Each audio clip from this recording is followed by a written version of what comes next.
Hello అండి, నమస్తే. అందరు బాగున్నారా? నేను మీ శైలజ.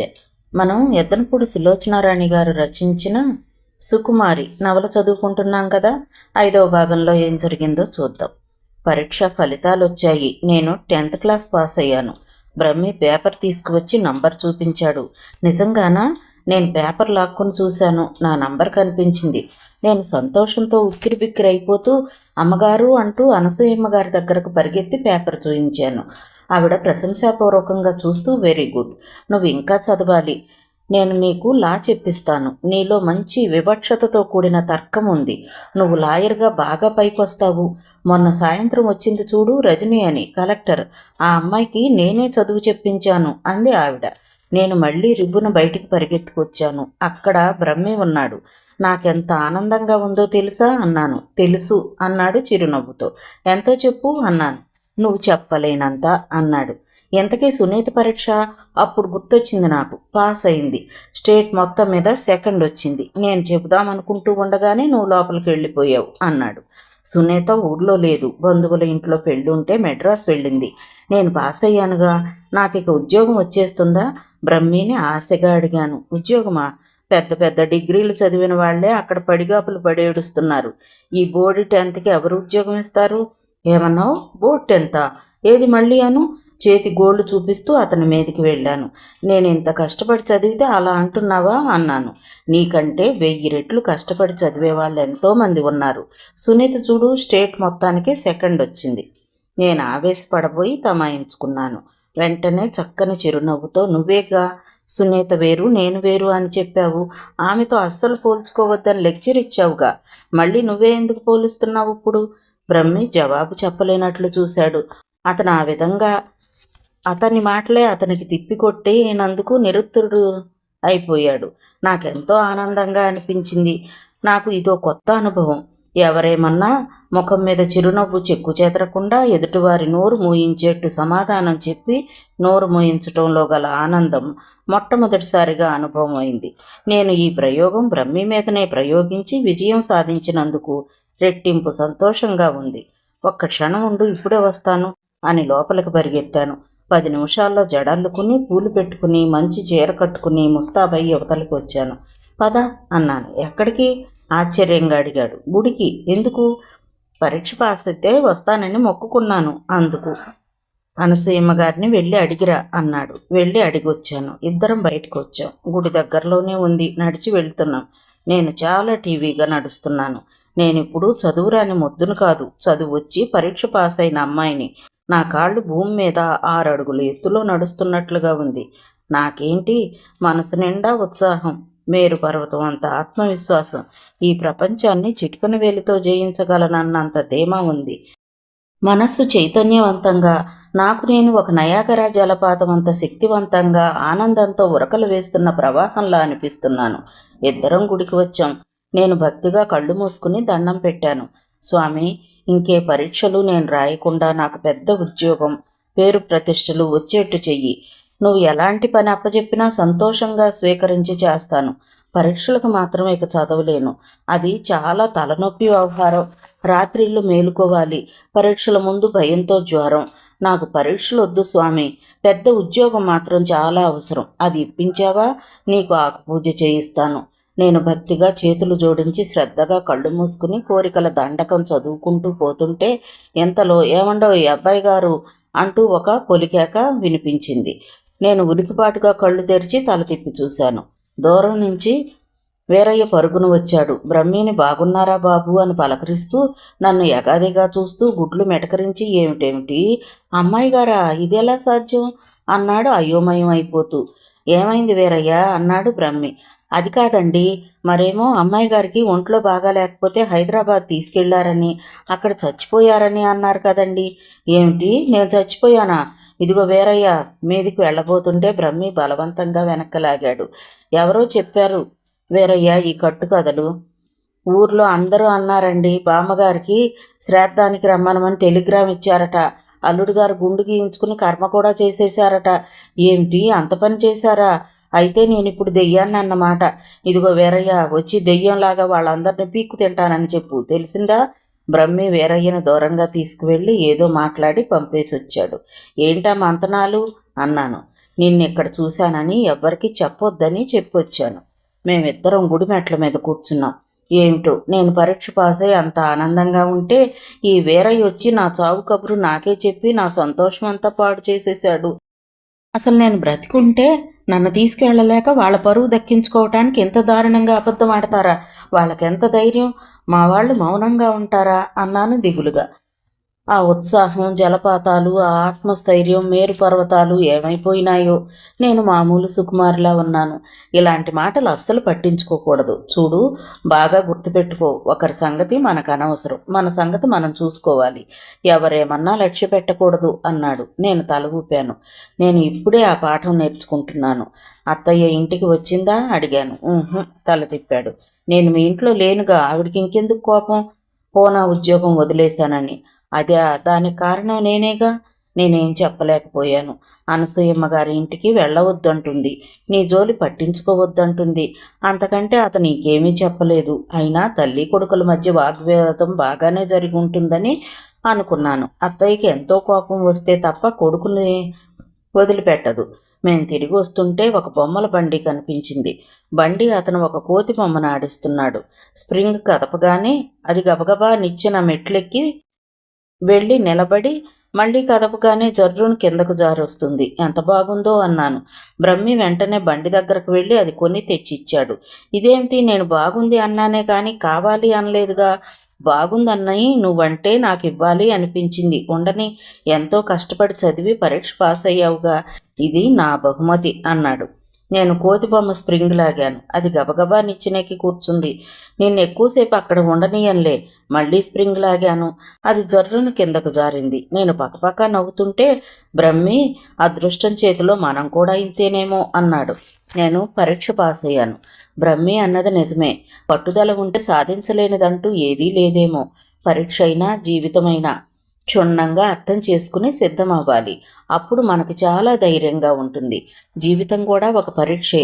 దాన్ని ఎదుర్కోలేమేమో అనే వారికి భయం పుడుతుంది. కృషి సాధన చేసేవారికి ఏ వైరమూ ఉండదు. నేను ఒక నిశ్చయానికి వచ్చేశాను. ఈ పరీక్షా ఫలితాల కోసమే ఎదురు చూస్తున్నాను. నేను ఇక అనసూయమ్మ గారి ఇంట్లో ఉండను. ఏదైనా చిన్న ఉద్యోగం, ఎంత చిన్నదైనా సరే చూసుకుని ఆ ఇంట్లోంచి వెళ్ళిపోతాను. ఆ ఇంట్లో ఇప్పుడు నాకు ఎదురయ్యే పెద్ద ఇబ్బంది ఒకటి. నన్ను చాలా భయపడుతుంది. నన్ను ఆవిడ లా చదివిస్తానంటుంది. ఆవిడ మాట అంటే సాధించే మనిషి. లా చదవాలంటే మాటలా? ఇంటర్ చదవాలి, బిఏ పాస్ అవ్వాలి, ఆ పైన లా చదవటం. అది పూర్తయ్యే లోపల నాకు ముసిలితనం వచ్చేస్తుంది. అది మాత్రం ఖాయం. ఏమిటా దీర్ఘాలోచన అడిగాడు బ్రహ్మి. నా మనసులోని భయం చెప్పేశాను. నువ్వు గోరంతని కొండంతగా ఊహించుకుని భయపడుతున్నావు అన్నాడు. మేమిద్దరం ఇంట్లోకి అడుగు పెట్టేసరికి ఇల్లంతా నానా కంగారుగా ఉంది. పని వాళ్ళంతా హడావిడిగా పరుగులు తీస్తున్నారు. మేము లోపలికి రాగానే పాండు ఏడుస్తూ ఎదురొచ్చి, అమ్మగారు పడిపోయారండి, నోట మాట రావటం లేదు, డాక్టర్ గారికి ఫోన్ చేస్తే ఆయన ఇంట్లో లేరు అన్నారు. ఆ మాటలు వింటూనే బ్రహ్మి అనసూయమ్మ గారి గదిలోకి పరిగెత్తాడు. అతని వెంటే నేను పరిగెత్తాను. అక్కడే పడగ్గదిలో కనిపించిన దృశ్యాన్ని చూసి నాకు ఒళ్ళు జలధరించింది. ఆవిడ కింద పడిపోయింది. కనుగుట్లు తిరిగిపోయున్నాయి.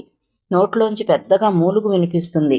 బ్రహ్మి నన్ను పాండుని సాయం పట్టమని అతి కష్టం మీద ఎత్తి ఆవిడ్ని మంచం మీద పడుకోబెట్టాడు. నన్ను ఆవిడ దగ్గరే ఉండమని వెంటనే బయటికి పరిగెత్తాడు. పాండు, పని మనిషి ఏమిటేమిటో చేతులు తిప్పుతూ కారుగా ఏడుస్తూ నాకు చెబుతున్నారు. వారి మాటలు నాకేమీ వినిపించడం లేదు. పావు గంటలో డాక్టర్ గారు వచ్చారు. నేను క్లబ్లో ఉన్నానయ్యా, మా ఆవిడ చెప్పలేదు అంటూ ఆవిడని పరీక్ష చేసి వెంటనే ఫోన్ దగ్గరకు వెళ్ళి నర్సింగ్ హోమ్కు ఫోన్ చేసి అంబులెన్స్ పంపించమన్నారు. అరగంటలో అంబులెన్స్ రానే వచ్చింది. ఆవిడని అందులోకి ఎక్కించారు. సునీత ఊళ్ళో లేదు. బ్రహ్మి నన్ను త్వరగా రమ్మనమని అరుస్తున్నాడు. నేను వెళ్ళబోతుంటే ఎందుకో ఒక్క క్షణం ఆగి ఎవరో నన్ను తరిమినట్టే బెడ్రూంలోకి పరిగెత్తాను. అక్కడ నేల మీద తాళం చెవుల గుత్తిపడి ఉంది. అది తీసుకున్నాను. గబగబా వెళ్ళి ఆవిడ పర్సనల్ బీరువా తెరిచి ఉంటే అది తాళం వేసేశాను. తాళం చెవులు నా బ్యాగ్లో వేసుకున్నాను. వెంటనే మెరుపులా బయటికి వచ్చి అంబులెన్స్ ఎక్కేశాను. ఆవిడ తల దగ్గర కూర్చున్నాను. ఆమె స్పృహలో లేదు. తాను ఎక్కడికి వెళ్తుందో ఆమెకు తెలియదు. అంబులెన్స్ వేగంగా పరిగెడుతుంది. నేను గాబరాగా బ్రహ్మి వైపు చూశాను. అతను నా వైపు చూడటం లేదు. డాక్టర్ గారితో మాట్లాడుతున్నాడు. నేను ఏ క్షణంలో అయితే ఆ ఇంటి తాళం చేతులు నా చేతుల్లోకి తీసుకున్నానో గాని అదే క్షణంలో నా భుజాల మీద ఒక పెద్ద భారం మోపబడిందని అప్పుడు నేనేమాత్రం ఊహించలేకపోయాను. అనసూయమ్మ గారిని అంబులెన్స్లోకి ఎక్కించి నేను ఆమె వెంట బయలుదేరినప్పటి నుంచి నా జీవితం నా సొంతం కాకుండా పోయింది. ఆ పూట నుంచి నా గురించి నేను చేసే ఆలోచనలు బహుకొద్ది. జీవితంలో అనుకోకుండా నాకేమాత్రం సంబంధం లేని సంఘటనలు మహత్తర ఉధృతమైన ప్రవాహంలా నా మీదికి ఉరికి వాటి వెంట నన్ను ఈడ్చుకుపోసాగాయి. నాకు లేని పెద్దరికం ఆపాదించబడింది.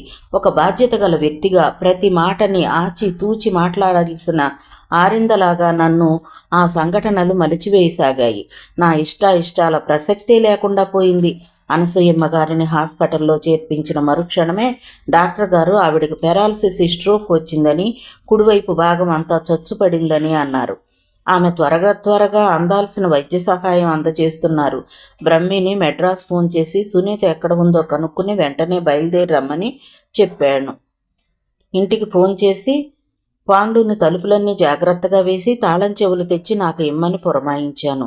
అనసూయమ్మ గారిని హాస్పిటల్లో చేర్పించామని తెలియగానే ఎవరెవరో హాస్పిటల్కి ఎలా ఉంది ఆవిడికి అంటూ రాసాగారు.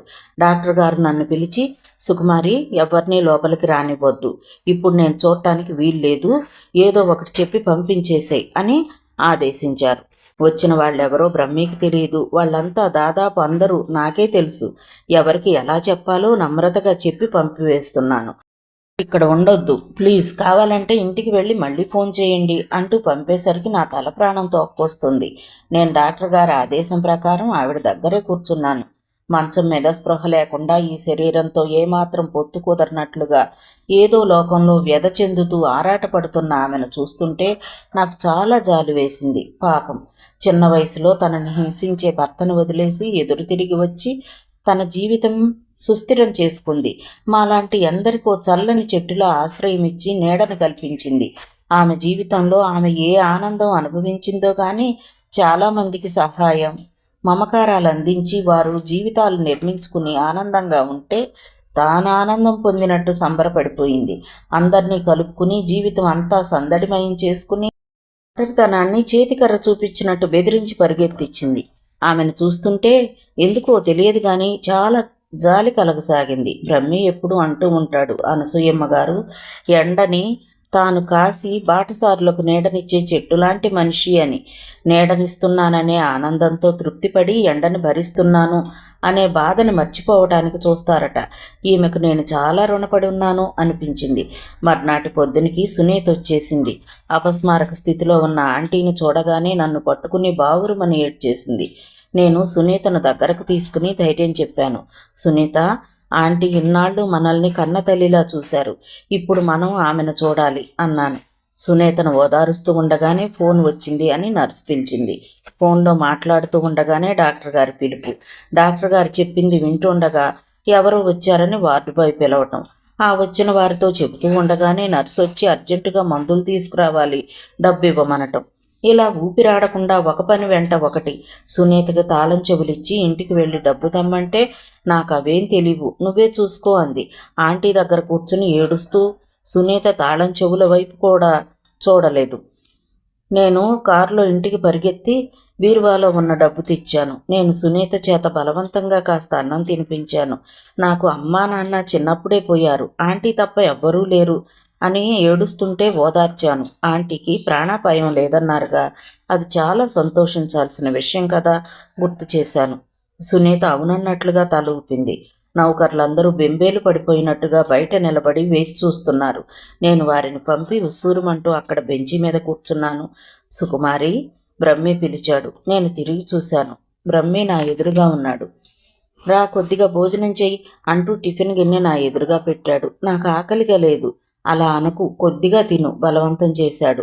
నేను అన్నం తినబోతుంటే ఇంతలో నర్సు ఫోన్ వచ్చిందంటూ వచ్చింది. నేను లేచి పరిగెత్తాను. లాయర్ గారు చేశారు. అనసూయమ్మ గారి బీరువా తాళం చెవులు ఎక్కడున్నాయి అడిగాడు. నా దగ్గరున్నాయి అన్నాను. సరే, జాగ్రత్తగా దాయి, సాయంత్రం నేను వచ్చి తీసుకుంటాను. చూడు, పద్మావతి గారు అడిగితే నాకు తెలియదు అని చెప్పు అన్నారు. అలాగే అన్నాను. కొద్దిసేపటికి ఆవిడ చెయ్యనే చేసింది. నాకు తెలియదండి, లాయర్ గారు చెప్పమన్నట్టే చెప్పాను. ఇంకా కాసేపటికి వేణుగోపాలరావు చేశాడు. నేను మళ్ళీ చిలకలా అదే మాట చెప్పాను. వర్ధనమ్మ గారు కారేసుకుని సరాసరి ఆవిడే వచ్చింది. నేను అదే పాఠం అప్పగించాను. శ్రీకంఠం గారు, ఆనందమూర్తి అందరూ అడిగారు. అందరికీ అదే జవాబు. నా బ్యాగులో ఉన్న తాళం చెవుల గుత్తి తీసి బ్రహ్మి చేతిలో పెట్టేశాను. ఇదేమిటో నాకు తెలియదు. అందరూ నన్ను అడుగుతున్నారు. ఎవరికి వారే ఇంకొకరు అడిగారా అని ఆరా తీస్తున్నారు. ఆవిడికి స్పృహ వస్తే చెబుదాం అన్నాను. సాయంత్రం లాయర్ గారు వచ్చారు. నన్ను తాళం చెవులు ఇమ్మన్నారు. నేను ఇంటి తాళం చెవుల గుత్తి ఆయన చేతిలో పెట్టాను. ఆయన వాటిని చూసి ఇవి కావు అన్నారు. నా దగ్గర ఉన్నవి ఇవే అన్నాను. ఆవిడ పర్సనల్వి కావాలి. నాకు తెలియదండి, ఇవే అనుకుంటున్నాను. ఏడిసినట్టుంది. ఆయన అవి తీసుకుని వెళ్ళారు. ఆయన వెంట పాండును వెళ్ళమని పురమాయించాను. ఆయన ఆవిడ గది అంతా గాలించి వచ్చారని పాండు చెప్పాడు. ఆయన చిరాగ్గా వెళ్ళిపోయారట. ఏమైనా కానీ నా చిన్న బుర్రకు తోచింది ఒక్కటే. ఎంతమంది అడిగినా ఇవ్వని తాళం చెవుల గుత్తి ఆయనకి మాత్రం ఎందుకు ఇవ్వాలి? ఇది నా స్వయం నిర్ణయం. దాదాపు 15 రోజులకి అనసూయమ్మ గారు బాగా కోలుకున్నారు. హాస్పిటల్ నుంచి డిశ్చార్జ్ చేశారు. ఇంటికి తీసుకొచ్చేశాం. డాక్టర్లు ఆమెకు ఉదయం నుంచి సాయంత్రం వరకు క్రమబద్ధంగా చేయాల్సిన ఎక్సర్సైజెస్ గురించి చెప్పారు. ఆమె కాలు చెయ్యి ఇప్పుడిప్పుడే స్వాధీనానికి రావని, ఎక్సర్సైజ్ చెయ్యగా కొన్ని నెలలకు ఫలితం కనిపించవచ్చని అన్నారు. అత్యంత కష్టం మీద వెనక నుంచి ఒక మనిషి పట్టుకుని లేవదీస్తే ఆవిడ మంచం మీద లేచి దెళ్లకు ఆనుకుని కూర్చోగలుగుతున్నారు. ఆంటీ హాస్పిటల్లో బాగా స్పృహ వచ్చి కోలుకున్న తర్వాత నేను బ్రహ్మి దగ్గర దాచిన తాళం చెవుల గుత్తి ఇచ్చి లాయర్ గారు మొదలయ్యి వాళ్ళంతా వాటిని గురించి అడిగిన సంగతి నేను నాకు తెలియదన్న వైనం చెప్పేశాను. ఆవిడ ప్రశంసాపూర్వకంగా నన్ను చూస్తూ దగ్గరికి రమ్మని సైగ చేశారు. దగ్గరకు వెళ్ళగానే ముఖం వంచి నా బొగ్గన ముద్దు పెట్టుకుని చాలా మంచి పని చేశావు. ఆ బీరువా నిండా వాళ్ళంతా వారి అవసరాలకి నా దగ్గర తీసుకున్న పైకం నోట్లు ఉన్నాయి అన్నారు. నన్ను బ్రహ్మిని కలయి చూస్తూ మీ ఇద్దరూ నాకు వచ్చిన ఈ ఆపదలో చేసిన మేలు మర్చిపోనర్రా అన్నారు. ఆమెను ఇంటికి తీసుకురాగానే ఇంటి నౌకర్లందరికీ పండగలా సంబరంగా అనిపించింది. ఒక్కొక్కరు వచ్చి ఆమె చెయ్యి పట్టుకుని నుదుటి కానించుకునో లేక కాలు మీద తల ఆనించి ఉంచుకునో ఏడ్చేయసాగారు. వాళ్ళందరికీ ఆమె తల్లి కన్నా ఎక్కువ. వారందరూ వచ్చి అలా మోగ వేదనతో చూస్తుంటే ఆమె కళ్ళలోకి నీళ్లు పొంగి వచ్చాయి. ఇంకా ఎవరెవరో చూడటానికి వస్తుంటే నేను వారించాను. ఇక ఎవ్వరూ రావద్దు, ఆమె విశ్రాంతి తీసుకోవాలి. ఇప్పటికే చాలాసేపు కూర్చున్నారు, అలసట అయిపోతుంది, ఇంకోసారి రండి మీరు అంటూ నిర్మోహమాటంగా చెప్పి వాళ్లను పంపివేశాను. ఆమె నుదుటిన చెమట అలుముకుంది. నేను ఫ్యాన్ వేసి మందు ఇచ్చాను. ఆవిడ నన్ను చూస్తూ సుకుమారి, ఆ రోజు మీ బామ్మ నన్ను ఏమని తెప్పి పొడిచింది? నాకు పిల్లలు లేరు అంది. మమకారాలు తెలియవు అంది. ఇప్పుడు వీళ్ళందరినీ చూస్తుంటే ఏమంటుంది అంది. నేను చిరునవ్వుతో అన్నాను, బామ్మ అన్న ప్రతి మాటని మీరు ఖాతరు చేయకుండా వదిలేశారు, కానీ ఇదొక్కటి మాత్రం ఎందుకు అంతగా గుర్తుపెట్టుకుని పదే పదే అంటున్నారు? ఏమో నాకు తెలియదు. అవును, నిజమే సుమా. ఈ మాట ఒక్కటే నా మనసుని మహాతీవ్రంగా ముళ్ళులా పొడుస్తుంది. ఎందువల్లనో మరి అంటూ నేను ఇచ్చిన మందు వేసుకుని నీళ్లు తాగి గ్లాసు తిరిగిస్తూ, బహుశా నా మనసుని ఈ మాట బాగా గాయపరిచుంటుంది. మనిషికి సంతోషం కంటే బాధ కలిగించిన విషయాలే ఎక్కువగా గుర్తుంటాయేమో. పదే పదే జ్ఞాపకం చేసుకుంటాం. నేను ఆమెకి వెనక్కి ఆసరా ఇచ్చి పడుకోబెట్టి దిండు సరిచేశాను. ఆమె పడుకుంటూ, మీ తరం వాళ్ళు చాలా అదృష్టవంతులు సుకుమారి. మేం పడిన కష్టాలు మీకెక్కడున్నాయి? సాంప్రదాయాలు మమ్మల్ని వేధించినంతగా మిమ్మల్ని ఎక్కడ వేధిస్తున్నాయి? ఇప్పుడు ఆడపిల్ల భర్తను వదిలేసిందంటే పట్టించుకోరు. పైనుంచి మంచి పని చేసింది, ఆ దరిద్రుడు ఏం బాధలు పెట్టాడో అంటారు. అదే మా తరంలో అయితే సాటి వాళ్లంతా మాటలతో చేతలతో సోలాల్లా పొడిచి పొడిచి చంపేవారు. మనిషిని వెలివేసినట్టు అందరూ దూరమయ్యి ఒంటరి వాళ్ళని చేసేవారు. ఏమిటో ఆ కాలం. నాకు ఆమెను చూస్తుంటే చాలా చిత్రంగా అనిపిస్తుంది. పక్షవాతం వచ్చి కాలు చెయ్యి చచ్చుబడిపోయాయి. అయినా ఆమె కృంగిపోవటం లేదు. పైనుంచి వేదాంత ధోరణిలో, ఏం చేస్తాం, జీవితం మనిషిని ఎప్పుడూ ప్రశాంతంగా ఉండనివ్వదు. ఎప్పుడూ ఏదో ఒక అవాంతరం పెద్ద కెరటంలా వచ్చి ముంచి వేయటానికి చూస్తూనే ఉంటుంది అని పైకి వేలు చూపించి, పెట్టేవాడు ఆయనే, మొట్టేవాడు ఆయనే అనుకుని అందులోంచి బయటపడాలి. అసలు మా ఆయనతో యుద్ధం చేసి చేసి అలవాటైన నాకు ఇదేం భయం వేయటం లేదులే అంది.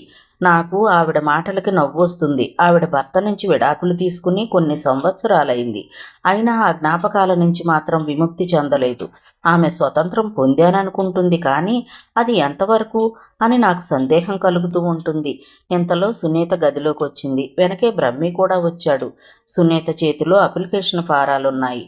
ఆంటీ, కాలేజీలో సీటు కోసం అప్లై చేస్తున్నాం. నేను సుకుమారి ఒకే గ్రూప్ తీసుకుంటాం, కలిసి చదువుకోవచ్చు అంటూ 2 అప్లికేషన్స్ చూపించింది. సుకుమారా? తనకు వద్దు అంటూ ఆవిడ నా అప్లికేషన్ పక్కన పెట్టారు. ఎందుకని ఆంటీ అంది సునీత ఆశ్చర్యంగా. అవును సునీ, ఇదివరకు నేను సుకుమారిని చదివించాలి అనుకున్నాను, కానీ ఆ భగవంతుడి ఆలోచన వేరుగా ఉంది. నా ఈ సుస్థి నా అభిప్రాయాన్ని మార్చేసింది. నేను ఇప్పుడు మంచం మీద నుంచి లేవలేను. మనిషి తోడు లేందే క్షణం గడవదు. నువ్వు కాలేజీకి వెళితే నాకు తోడెవరుంటారు చెప్పు? ఏ పని మనిషో ఉన్నా ఉపయోగం లేదు. వచ్చేవారు పోయేవారు సమాధానం చెప్పాల్సి వస్తుంది. ఏమంటావు బ్రహ్మి అడిగారామె. అతను నా వైపు చూశాడు. చదువుకోనవసరం లేదు అనేసరికి నాకు ఆనందం ఉప్పెనలా వచ్చేసింది. ఆ పుస్తకాలు ముందేసుకుని కూర్చోవడం నా వల్ల కాదు బాబు. వీళ్ళ పోరు పడలేక సరే అన్నాను, కానీ ఆ రాత్రిళ్ళు మేలుకోవటం, ఆ పరీక్షల భయం, ఓ పగవాడికి కూడా వద్దు ఆ బాధలు. నేను వెంటనే తల ఊపాను. ఆంటీ అన్నమాట నిజమే సునీత.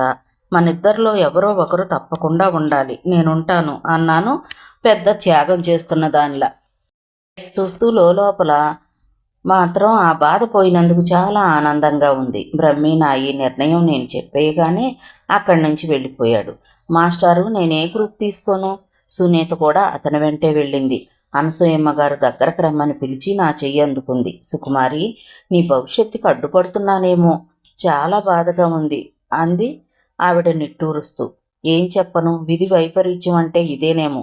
నేను నిన్ను మా సునీతకు తోడుగా ఉంటానని మా ఇంటికి తెచ్చుకున్నాను, కానీ నాకు జీవితంలో ఇలాంటి అవాంతరం ఎదురవుతుందని, నాకు నువ్వు ఒక ఆసరా అవుతావని, అందుకే భగవంతుడు కేవలం నా కోసమే నిన్ను నా ఇంటికి పంపాడని నాకు ఇప్పుడు తెలుస్తుంది. ఆంటీ, దయించి అంత పెద్ద పెద్ద మాటలు అనకండి.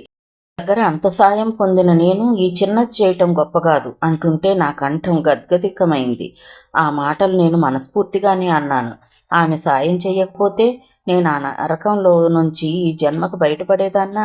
ఆమె దిండి కింద ఉన్న తాళం చెవుల గుత్తి నా చేతుల్లో పెట్టారు.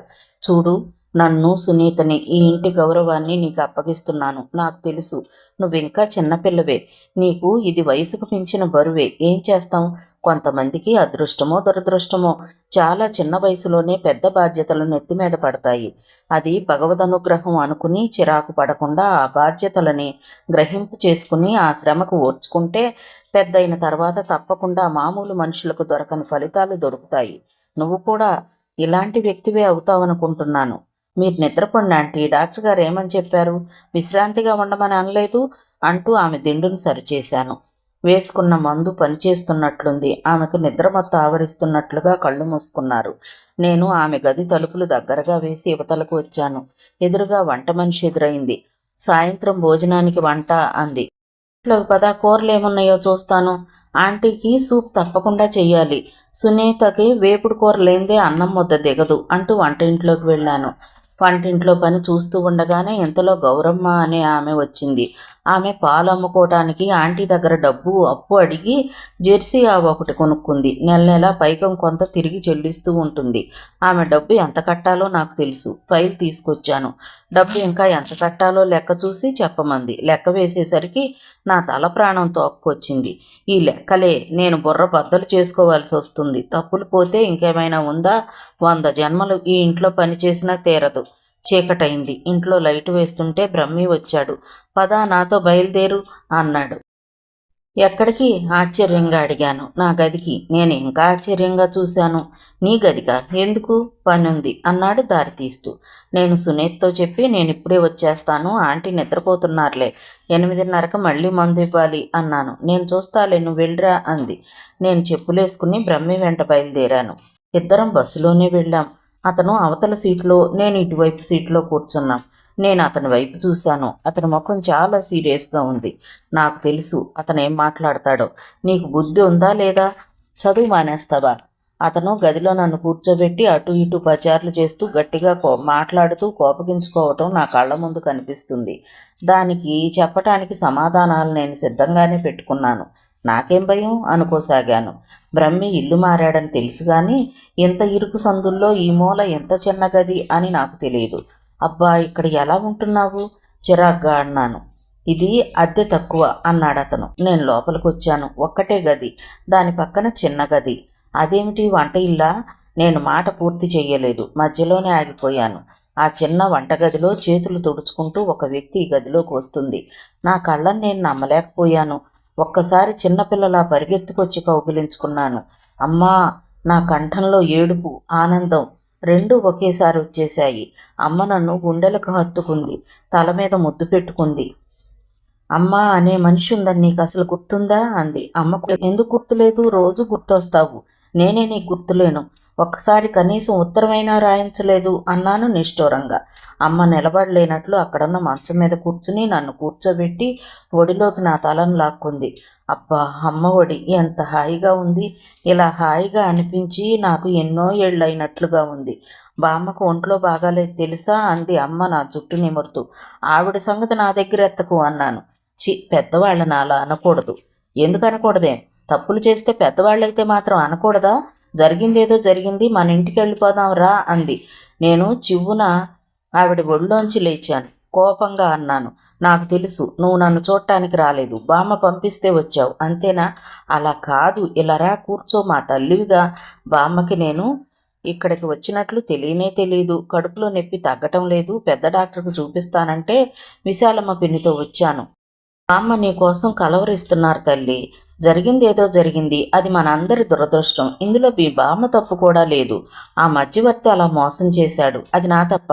నీ తప్పని నేను అనటం లేదు. మన ఇంటికి వెళ్ళిపోదాం రా.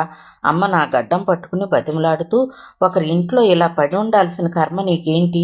నీ సొంత ఇల్లు, నీ మనుషులు నీకుండగా అంది. ఒక్క నిమిషం కరుణ నిండిన అమ్మ కంఠస్వరానికి నా మనసు మెత్తబడిపోయింది. కానీ అంతలోనే తమాయించుకున్నాను. ఇప్పుడు మీకు ఇవన్నీ గుర్తుకొస్తున్నాయన్నమాట. మీరు నన్ను కట్నాలు, కానుకలు, సారెలు, గీరులు ఇచ్చి సాగనంపిన ఆ ఇల్లు మాత్రం ఒకరి ఇల్లు కాదా? అక్కడ నేను అంత కష్టాలు పడుతుంటే, వాళ్ళు నన్ను కుక్క కంటే హీనంగా చావు కొడుతుంటే మీకేం అనిపించలేదు. ఇప్పుడు గుర్తుకొచ్చాయన్నీ. అమ్మా, మీరు నన్ను పంపిన ఆ ఒకరి ఇంటికంటే ఈ ఇల్లు 1,00,000 రెట్ల నయం. అమ్మ నా 2 చేతులు పట్టుకుంది. మంచం మించి చివాలన లేచి నిలబడి నా వైపు చూస్తూ ప్రాధేయపూర్వకంగా, ఆ మాటలన్నీ నాకు తెలియవు. బామ్మకి నీ మీద కోపంగా ఉంది. నువ్వు ఒక్కసారి వస్తే అదంతా పోతుంది అంది. నేను చచ్చినా రాను. ఆవిడ మీద నాకు చాలా కోపంగా ఉంది. నువ్వు ఒక్కసారి వస్తే అదంతా పోతుంది అంది. నువ్వు వచ్చి ఆవిడతో అదేమిటో తేల్చుకో. ఆవిడనే ఇక్కడికి వచ్చి నాతో తేల్చుకోమను. నువ్వు ఈ మొండితనం మానవా? నేను మానను. అంతేనా? అంతే బ్రహ్మి అన్నాడు. సుకుమారి, ఒకసారి వెళ్ళి మీ బామ్మను చూసిరా. తమరు వెధవ సలహాలు చెప్పకుండా నోరు మూసుకుంటారా? అరిచాను. అతని మీద ఎందుకే అరుస్తావు? పాపం అతనేం చేశాడు? అది మా ఇద్దరి ఇష్టం, నువ్వు ఊరుకోమ్మ. అతన్ని అటు మీ బామ్మ తిడుతుంది, ఇటు వాళ్ళ అమ్మ తిడుతుంది. ఏమిటో ఇదంతా అయోమయంగా ఉంది. ఇంటికి వెళ్దాం రా అమ్మ, మా తల్లివిగా అంది అమ్మ 2 చేతులు చాస్తూ. నేను వెళ్ళి ఆ చేతుల్లో ఒదిగిపోయాను. అమ్మ భుజం మీద తల ఆనించుకుని కళ్ళు మూసుకున్నాను. అమ్మని నా దగ్గర అట్టే పెట్టుకుంటే ఎంత బాగుండును. వస్తున్నావు కదూ? బ్రహ్మి, మేం స్టేషన్కి వెళ్తామయ్యా, పంపే ఏర్పాటు చూడు అంది. నేను అమ్మ నుంచి విడిపోయాను. నేను రాను అన్నాను. నాకు చాలా భయం వేస్తుంది. ఇంకా కాసేపు ఇక్కడే ఉంటే అమ్మ మాట కాదనలేనేమో. బ్రహ్మి, నేను ఇక వెళతాను. అనసూయమ్మ గారు నిద్రలేస్తారేమో అన్నాను. సుఖీ, ఎందుకే? నీకు ఆవిడ సంగతి, ఆవిడికి నీకు ఏంటి సంబంధం అని అని అంది. నేను ఆవిడ కోసం వెంపర్లాడటం లేదమ్మా, నా కోసం నేను పాటుపడుతున్నాను.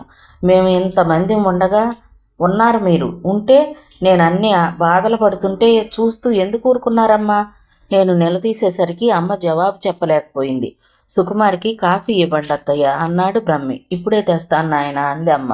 నాకేం వద్దు, వెళ్తున్నాను నేను. మళ్ళీ అదే మాట? అమ్మ నిరాశగా అంది. ఎప్పటికీ అదే మాట. బ్రహ్మి, నాకు ఆటో తీసుకురా, నేను వెళ్ళిపోతాను అన్నాను. నేను వచ్చి దించుతాను. అవసరం లేదు. తెస్తావా? నేను వెళ్ళిపోనా? వెళ్తున్నా. అతను వెళ్ళిపోయాడు. నాన్న ఎలా ఉన్నారమ్మా? బాగానే ఉన్నారు. నీతో ఎందుకు రాలేదు? ఆయనకేదో పని. పని పని మంచిది, చేసుకొని కోసం మీ పనులేమి పాడు చేసుకోకండి. అమ్మ నా చెయ్యి పట్టి లాక్కెళ్ళి కాఫీ కలిపి తెచ్చింది. నాకొద్దు, తాగు. నోటికి గ్లాస్ అందించింది. నేను కాస్త తాగి హఠాత్తుగా అన్నాను, అమ్మా, నా గురించి నువ్వు భయం కానీ దిగులు కానీ పడకు. నేను ఇక్కడ హాయిగా ఉన్నాను. ఎప్పటికైనా నీకు కీర్తి ప్రతిష్టలు తీసుకొచ్చే పనే చేస్తాను కానీ అప్రతిష్ఠ ఎప్పుడూ తీసుకురాను, ఒట్టు. అమ్మ చెయ్యి అందుకుని నా తల మీద పెట్టుకున్నాను. నువ్వు ఎప్పుడైనా ఉత్తరాలు రాయించమ్మా, అడ్రస్ ఇస్తాను. డ్రాయర్ దగ్గరకు వెళ్ళి సొరుగులాగి కాగితాలు తీస్తే అవేవో రాసినవి కనిపించాయి. అవి పనికిరానివని చూస్తుంటే వాటిల్లో అక్కడక్కడ నా పేరు కనిపించింది. అది బామ్మ చేతి దస్తూరి. ఆ ఉత్తరాలు నేను బ్యాగ్లో కుక్కున్నాను. ఇంతలో ఆటో వచ్చిన ధ్వని వినిపించింది. నేను అమ్మ దగ్గరకు వెళ్ళి మెడ చుట్టూ చేతులు పెనవేసి, అమ్మా, నేను వెళతాను, నా గురించి దిగులు పడకు, నేను హాయిగా వెళ్తున్నాను అని బయటకు పరిగెత్తుకొచ్చి ఆటో ఎక్కేశాను. బ్రహ్మికి కూడా చెప్పలేదు. ఆటోలోనే మొదలయ్యాయి నా కళ్ళలో నీటి ప్రవాహం. ఇంటికి వచ్చిన తర్వాత ఏడుపు అస్సలు ఆగలేదు. బాత్రూంలోకి వెళ్ళి తలుపు వేసుకుని ఏడ్చాను. తర్వాత ఎలాగో నిగ్రహించుకుని బయటకు వచ్చేశాను. ఆ రాత్రి పడుకోబోయే ముందు ఆ ఉత్తరాలు చదివాను. బామ్మ బ్రహ్మికి, ఇదంతా నీ ప్రోద్బలమే, నా మీద ప్రతీకారం తీర్చుకుంటున్నావు అంటూ అతన్ని శాపనార్థాలు పెడుతూ రాసింది. నాకు బ్రహ్మి మీద జాలేసింది. వచ్చి మంచం మీద పడుకున్నాను. నాకు అమ్మే గుర్తొస్తుంది. పాపం ఒక్కతే నిరాశగా రైల్లో ఇంటికి తిరిగి వెళుతుంది కాబోలు. అమ్మ నా కోసం ఏనాడు చెయ్యని సాహసం చేసింది.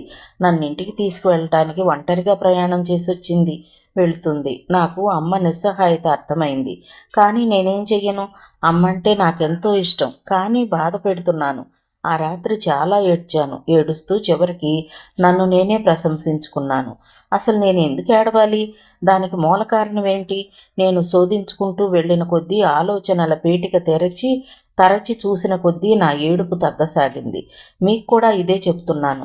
మనకి బాగా ఏడుపు వచ్చినప్పుడు అసలు దానికి మూల కారణం ఏమిటా అని ఆత్మపరిశీలన చేసుకోవాలి.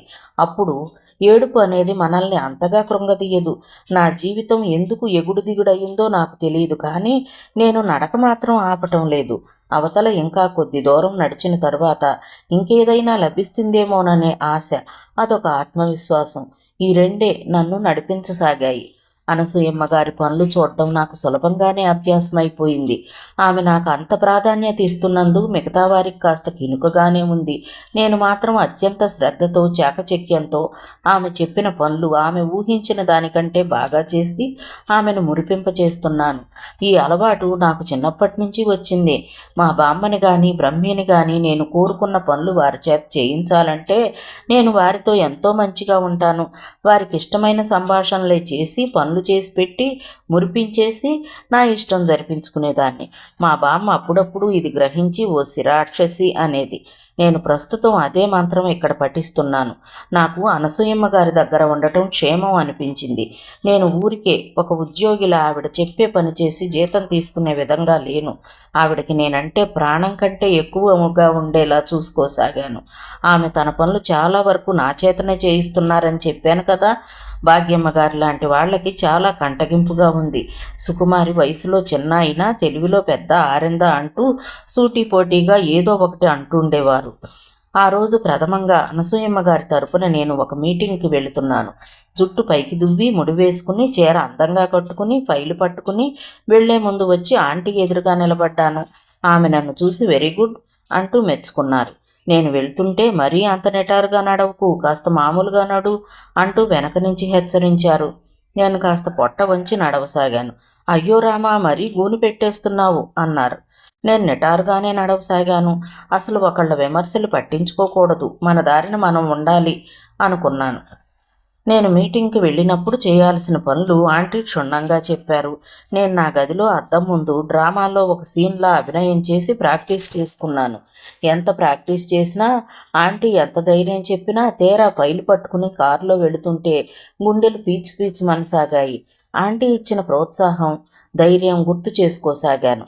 తీరా వెళ్ళిన తర్వాత చూస్తే అక్కడ నాకు తెలిసిన వాళ్ళు చాలామంది కనిపించారు. నేను ఒక్కొక్కరిని చిరునవ్వుతో ఆంటీ చెప్పినట్టే అతి వినయంగా చేతులు జోడించి నమస్కారం చేయసాగాను. ఆడవాళ్ళెవ్వరూ నా చిరునవ్వును స్వీకరించలేదు. నన్ను యగాదిగా చూడసాగారు.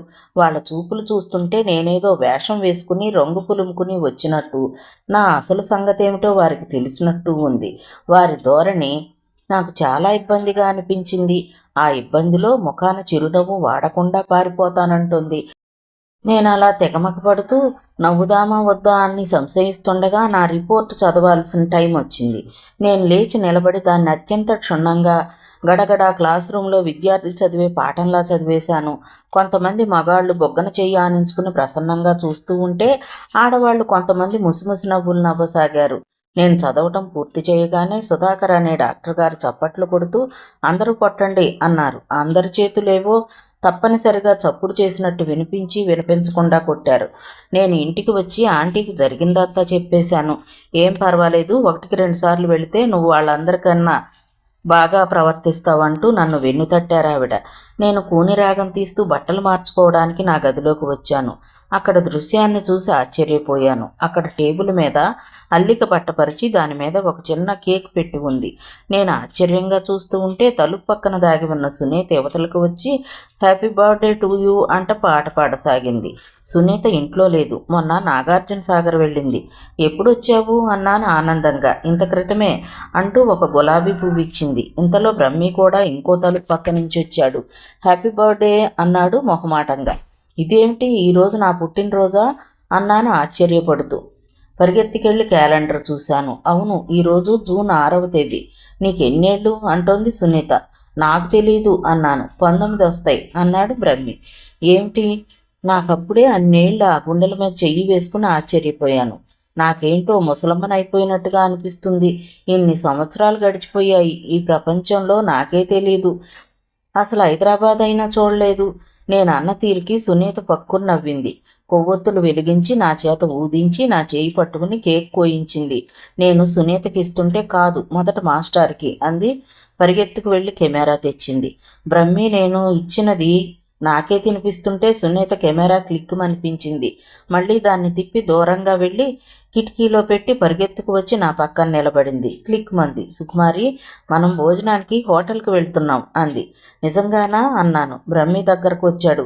Many many happy returns of the day అంటూ ఒక ప్యాకెట్ ఇచ్చాడు. ఏంటది? క్యాలిక్యులేటర్ అన్నాడు. ఎందుకు పనికొస్తుంది ఇది అన్నాను గబగబా విప్పి చూస్తూ. నీకు లెక్కలు రావుగా, ఇది చేసి పెడుతుంది. నిజంగానా అన్నాను. బ్రహ్మి టక్ టక్మని వేళ్ల మీదనే లెక్కల మేటలు నొక్కుతూ చేసి చూపించాడు. నేను ఆనందాశ్చర్యాలతో అద్భుతమైన వస్తువును చూసినట్టుగా చూస్తున్నాను. సునీత మళ్ళీ మా ఇద్దరికి ఫోటో క్లిక్మనిపించింది. బ్రహ్మి నా చేత చేయించాడు. నేను త్వరగా ఆకలింపు చేసుకున్నాను. లెక్కలు రాని నా మొద్దు బుర్రకి అది ఒక అద్భుతమైన తోడులా అనిపించింది. మేము హోటల్కి భోజనానికి వెళ్ళాం. అక్కడ ఆ వాతావరణం, ఆ లైట్స్, ఆ మనుషులు నేను కళ్ళు తిప్పుకోలేనట్లుగా చూశాను. అబ్బాయి, ఎంత అద్భుతంగా ఉంది ఇక్కడ. సునీత, నా గొంతు బిగ్గరగా పలికింది. పక్కన టేబుల్ దగ్గర వాళ్ళు తిరిగి చూశారు. నేను వెంటనే గొంతు తగ్గించేశాను. బ్రహ్మి మేం తినాల్సినవి ఆర్డర్ ఇచ్చాడు. సునీతని బ్రహ్మిని చూసి ఆర్డర్ రాసుకునే వ్యక్తి విష్ చేశాడు. ఏమిటి, అతనికి మీరు బాగా తెలుసా అన్నాను. మేము ఇక్కడికి అప్పుడప్పుడు భోజనానికి వస్తూ ఉంటాం అంది సునీత. ఏంటి, వీళ్ళిద్దరూ కలిసి ఇక్కడ ఎంత ఆనందంగా భోజనాలా? నా కళ్ళల్లో ఈర్ష్య మెరమెరలాడింది. పుట్టినరోజు నాడు ఈర్ష్య పడకూడదు అన్నాడు బ్రహ్మి. మ్యూజిక్ వింటూ తల ఊపుతున్న సునీత ఏంటి మాస్టారు అంది. ఏం లేదు అన్నాడు. ముగ్గురం భోంచేశాం. సునీతని నన్ను ఇంటి దగ్గర దింపి బ్రహ్మి వెళ్ళిపోయాడు. సునీత అలవాటు ప్రకారం మంచం ఎక్కటం ఆలస్యం, ముసుగు తన్నేసింది. నాకు నిద్ర పట్టడం లేదు. ఒక అద్భుతమైన ప్రపంచంలో తిరుగాడి వచ్చినట్లుగా ఉంది నాకు. టేబుల్ దగ్గరకు వచ్చాను. అక్కడ ఒక ఉత్తరం కనిపించింది. అది నాదే. తీసుకుని చూశాను. అందులో కుంకుమ, అక్షతలు ఉన్నాయి. సుఖీకి ఆశీస్సులతో అమ్మ అని రాసి ఉంది. అమ్మకి చదువు ఎక్కువగా రాదు. ఆ వంకర టింకర అక్షరాలు చూస్తే తనే కష్టపడి స్వయంగా రాసినట్లుగా ఉంది. బొట్టు పెట్టుకుని అక్షంతలు వేసుకున్నాను. నాకు ఏడుపు వచ్చేసింది. ఈ అద్భుత ప్రపంచం చూసి వచ్చిన తర్వాత అమ్మ ఒడిలో తలదాచుకుని అదంతా చెబితే ఎంత బాగుండేది. ఒక పక్క ఆనందం, మరో పక్క దుఃఖం. అనసూయమ్మ గారు వృద్ధుల వసతి గృహానికి 20,000 విరాళం ప్రకటించి 3 నెలలు అయిందట. ఇంతవరకు ఇవ్వలేదు. వాళ్ళు ఉత్తరాల మీద ఉత్తరాలు రాస్తున్నారు. మనుషులు స్వయంగా వచ్చి తిరిగి వెళుతున్నారు. ఈరోజు కూడా వచ్చి వెళ్ళారు. ఆంటీకి ఒంట్లో బాగుండలేదని చెప్పి పంపించాను. అవును, ఇంతవరకు ఇచ్చిన మాట ఎప్పుడూ తప్పలేదు. మన బ్యాంకులో ఎంతుంది అడిగారు ఆవిడ. నేను చూసి 3,200 అని చెప్పాను. ఆవిడ ముఖం చాలా అశాంతిగా అయ్యింది. ఇవ్వవలసిన వాళ్ళు చాలామంది ఉన్నారు, కానీ అదిగో ఇదిగో ఇస్తాం అంటున్నారు. కాలక్షేపం చేస్తున్నారు తప్ప ఇవ్వటం లేదు. భాగ్యమ్మ గారు వాళ్ళు మనకు చాలా డబ్బు ఇవ్వాలి కదండి, అది ఇవ్వమని అడిగేస్తే సరి అన్నాను. వద్దొద్దు, ఆమెను అడగొద్దు అన్నారు ఆంటీ గాబరాగా. అదేమిటి అన్నాను. తెల్లవారు లేస్తే ఏదో ఓ పని మీద కలిసి మాట్లాడుకునేవాళ్ళం. డబ్బు అప్పు తీసుకున్న వాళ్ళకి తిరిగి ఇవ్వాలని తెలియదా ఏంటి? తెలిసే ఉంటుంది. వాళ్ళు వీలు పడగానే ఇచ్చేస్తారులే, డబ్బు ఎగ్గొట్టేవాళ్ళు కాదు. నేను గట్టిగానే ఊపిరి పీల్చి ఆవేశం వదిలేశాను. రిజిస్టర్ తెచ్చి ఆవిడ తనకి చాలా దగ్గర అనుకుంటున్న దాదాపు 9 మంది ఎవరెవరు ఎంత డబ్బు ఎప్పుడు తీసుకున్నారో లెక్క చూసి చెప్పాను. నాకు గుర్తుంది సుకుమారి, నాకు అన్నీ నోట్ లెక్కలే అన్నారు.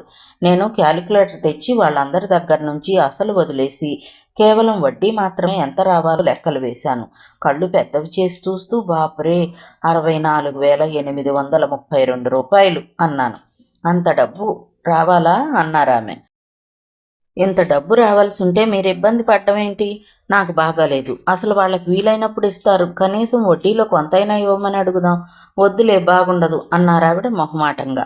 ఆవిడ పనులు చక్కబెట్టడంలో, ట్రస్టులు ఏర్పరచడంలో, అందరికీ సాయం చేయడంలో ఎంత సమర్థురాలో, కొన్ని విషయాల్లో అంత మొహమాటస్తురాలు. స్నేహం అంటే ప్రాణం ఇస్తారు, దాని తర్వాతనే డబ్బు వ్యవహారాలు అంటారు.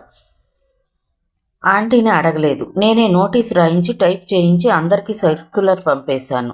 పంపిన తర్వాత ఆంటీకి చెప్పాను. ఆవిడ కంగారుగా బాధగా చూస్తూ, అరెరే, అంత పని ఎందుకు చేశావు? బాగుండదు సుకుమారి, స్నేహాలు చెడిపోతాయి. చెప్పాను కదా అన్నారు. మీరేగా ఆంటీ డబ్బు దగ్గర భోజనం దగ్గర మనిషికి మొహమాటం ఉండకూడదన్నారు అనేశాను. అన్నానులే, ఇంకెప్పుడు అలా చెయ్యకు, నాకు నిద్ర వస్తోందిలే వెళ్ళు అన్నారు. నాకు తెలుసు, ఏదైనా తర్కం వచ్చినప్పుడు సమాధానం చెప్పలేకపోతే నాకు నిద్ర వస్తుంది వెళ్ళు అంటారావే. నా సర్క్యులర్ బాగానే పనిచేసింది. కొద్దిమంది పంపేశారు, కొంతమంది వడ్డీ పంపారు, కొంతమంది అసలు సమాధానం రాయలేదు. లాయర్ గారు, భాగ్యమ్మ గారు, కరుణాకరం గారు మండిపడిపోయారు. ఏమనుకుంటుంది ఈ అమ్మాయి అంటూ గర్జించారు. ఏదో తెలియక చేసిందిలేండి అన్నారు ఆంటీ. పేనుకు పెత్తనం ఇచ్చారు మీరు, అదొచ్చి మమ్మల్ని కుడుతుంది. ఎవరిని ఎంతలో పెట్టాలో అంతలో ఉంచండి. మీకు ఇష్టమైతే మీ నెత్తిని ఎక్కించుకోండి, మా నెత్తిని మాత్రం ఎక్కించకండి. కళ్ళు నెత్తికెక్కినట్టున్నాయి, ఒళ్ళు దగ్గర పెట్టుకోమనండి అంటూ రంకెలు వేశారు. వారి అరుపులకు నాకేం భయం వేయలేదు. యాక్టర్ గారు మాత్రం మంచి పని చేశావమ్మా అంటూ నన్ను అభినందించారు. 20,000 రూపాయలు చెక్కు ఓల్డేజ్ హోమ్ వారికి అందించిన ఆంటీ నా వైపు తిరిగి, నిన్ను నేను అనుకున్నంతగా చివాట్లు వేయలేకపోతున్నాను, ఎందుకంటే నాకు ఈ విధంగా ఇచ్చిన మాట నిలబెట్టుకోలేదే అనే వేదన తప్పిపోయింది అన్నారు చిరునవ్వుతో. ఆ చిరునవ్వు నాకు కొండంత ధైర్యాన్ని ఇచ్చింది. ఆ రోజు మధ్యాహ్నం ఆంటీ నిద్రపోతున్నారు. సునీత కాలేజీకి వెళ్ళింది.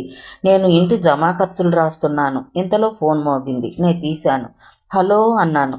అనసూయమ్మ గారికి ఫోన్ ఇవ్వు, అవతల మాట్లాడుతున్నది భాగ్యమ్మ గారు. ఆ అడగటంలో పెద్ద అధికారం. ఆవిడ ఎందుకో ఎప్పుడు నన్ను చాలా తిరస్కారంగా చూస్తుంది. మర్యాద చూపించకపోవటం తన ఆధిక్యత అనుకుంటూ ఉంటుంది. ఆవిడ నిద్రపోతున్నారు. నేను ఫోన్ పెట్టేశాను. నేను రిసీవర్ పెట్టి వెనక్కి తిరగలేదు. మళ్ళీ గణాచారిలా ఫోన్ గనగనమంది. నేను తీసి హలో అన్నాను. ఏంటా ఫోన్ పెట్టేయటం, మంచి మర్యాద లేదా? కసురుతూనే అంది. మంచి మర్యాద చాలా ఉన్నాయి, కానీ అవి ఇచ్చిన వారికే పుచ్చుకోవటం జరుగుతుంది. ఏం ఒళ్ళు ఎలా ఉంది? రెచ్చిపోతూ అంది. చాలా తేలిగ్గా హాయిగా ఉంది. మీలాగా డైటింగ్ చేయాల్సిన బాధ నాకు లేదు. ఏమన్నావు? ఆవిడే ఫోన్ టక్కున పెట్టేసింది. ఆ తర్వాత చాలా పెద్ద గొడవైంది. ఆవిడ అందరినీ పిలిచి నానా రభస చేసింది. నన్ను క్షమాపణ కోరమన్నారు. నేను కోరనన్నాను. కోరకపోతే ఈ ఉద్యోగం ఊడుతుంది అన్నారు ఆంటీ. సరే, నేను వెళ్ళి బట్టలు సర్దుకోసాగాను. ఆంటీ వీల్ చైర్లో అక్కడికి వచ్చారు. ఏంటి, నిజంగానే వెళ్ళిపోతున్నావా అన్నారు. మీరు వెళ్ళమన్నారుగా. నేను వెళ్ళమన్నానా? వాళ్ళందరితో గోల ఎందుకు, సారీ అంటే పోతుందిగా అన్నాను నేను. ఈరోజు అలా అంటే రేపు కాళ్ళ మీద పడమంటారు, అప్పుడైనా వెళ్లాల్సిందేగా. నువ్వు చాలా మొండిది అనివిసమా. నా చిన్నప్పటి నుంచి ఈ మాట వింటున్నాను. నన్ను వదిలేసి వెళ్ళిపోతావా ఈ స్థితిలో? ఆవిడ ఏడ్చేశారు. నేను మిమ్మల్ని వదిలి ఎక్కడికి వెళ్ళను. వెళ్ళాలని నాకు లేదు, కానీ మీ చుట్టూ ఉన్న వాళ్ళకి నేనంటే పట్టం లేదు. అన్యాయంగా నా మీద కయ్యానికి కాలు దువ్వుతున్నారు. నేనేం చెయ్యను? నేను కళ్ళనీళ్లు తుడుచుకున్నాను. ఆవిడ నా చెయ్యి పట్టుకున్నారు. సుకుమారి, ఒక మాట చెప్పనా? నువ్వు ఇంతగా నా పనులు ఎంత బాగా సమర్థవంతంగా చూడటం వారికి అంతగా నచ్చలేదు. నేను ఇదివరకులా వారి మీద ఆధారపడటం లేదు. అది కూడా ఒక కినుక. దానికి నేనేం చెయ్యను? మీరు అప్పచెప్పిన పనులు సులభమైనవి కాదుగా. నేను కష్టపడి నేర్చుకుంటున్నాను. నీలో అదే నాకు నచ్చిన విషయం. నువ్వెక్కడికి వెళ్లాల్సిన పని లేదు. మరి వారి క్షమాపణ అదంతా నేను చూసుకుంటాలే అన్నారావిడ. ఆమె వాళ్ళకి ఏం నచ్చజెప్పారో నాకు తెలియదు. నేను మాత్రం క్షమాపణ చెప్పలేదు. ఆదివారం నేను గది సర్దుతూ ఉన్నాను.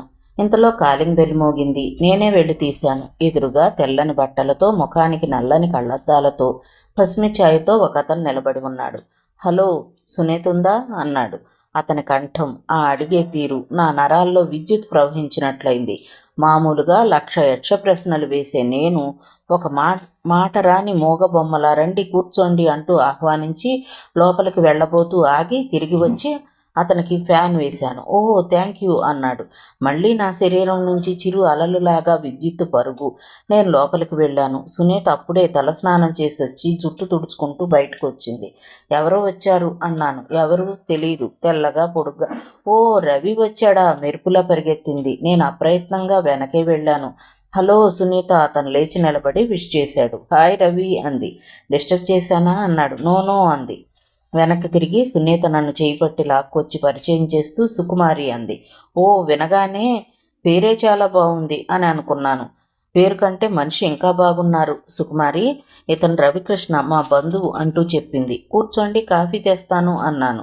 ఏం వద్దు, మీరు ఇలా కూర్చుంటే చాలు అన్నాడు. నేను లోపలికి పరిగెత్తాను. నా మనసు ఒక పూల విమానంలా ఆకాశంలో సర్రున ఎక్కడెక్కడికో దూసుకుపోతుంది. అక్కడంతా తెల్ల తెల్లని మబ్బులు, ఉధృతంగా పరిగెత్తే సెలయేరుల హోరు, అత్యంత రమణీయమైన పచ్చని ప్రకృతి. అక్కడ నేను హాయిగా ఆనందంగా తిరుగుతున్నాను. ఎవరో నా చేయి పట్టుకున్నట్టే ఉంది.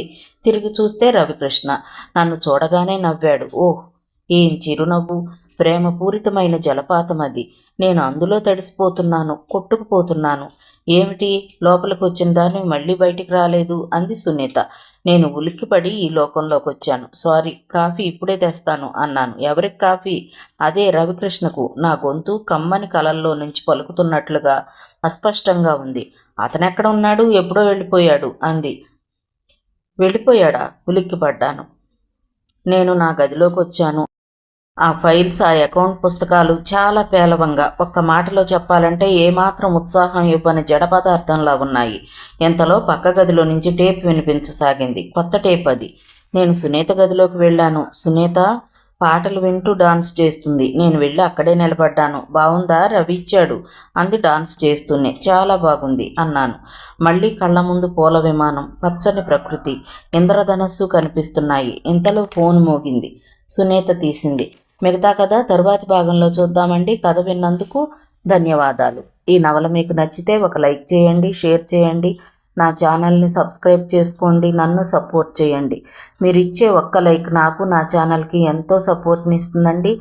మీ యొక్క విలువైన అమూల్యమైన సలహాని కామెంట్ రూపంలో తెలియజేయండి. Thank you. ఉంటానండి.